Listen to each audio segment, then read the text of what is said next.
कुछ खबरें खेल के मैदान से। सह मुल्की वनडे सीरीज के दूसरे मैच में न्यूजीलैंड ने जनूबी अफ्रीका के खिलाफ टॉस जीतकर फील्डिंग का फैसला किया। दोनों टीमों के दरमियान मैच लाहौर के कज़ाफी स्टेडियम में खेला गया। न्यूजीलैंड ने गुज़श्ता मैच में मेजबान पाकिस्तान को शिकस्त दी थी।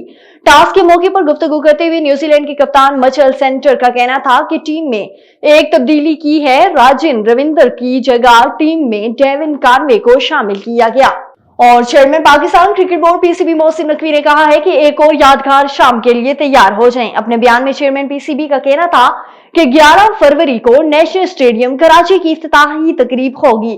तकरीब में पाकिस्तान के मारूफ गुलकार साहिर अली बग्गा, अली जफर और शफकत अमानत अली फन का मुजाहिरा करेंगे। उनका कहना था कि तकरीब में आतिशबाजी और लाइव शो का मुजाहिरा किया जाएगा।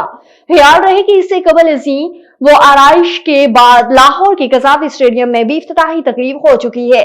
वजीर आजम शहबाज शरीफ ने कज़ाफी स्टेडियम लाहौर का इफ्तिताह किया था।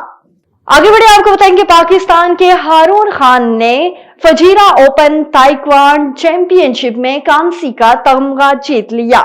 यूएई के शहर फजीरा में होने वाली चैंपियनशिप के सेमीफाइनल में हारून खान को ईरान की हसनपुर अली रजा से शिकस्त हुई। पाकिस्तान के हारून खान ने 3 मुसलसल मुकाबले जीते और सेमीफाइनल में जगह बना ली। हारून खान ने कुवैत और ईरान के खिलाड़ियों को शिकस्त देकर शानदार कारकर्दगी का मुजाहिरा किया। सेमीफाइनल में शिकस्त के बाद हारून खान का कहना था कि मुस्तकबिल में गोल्ड मेडल जीतने के लिए मजीद मेहनत करूंगा।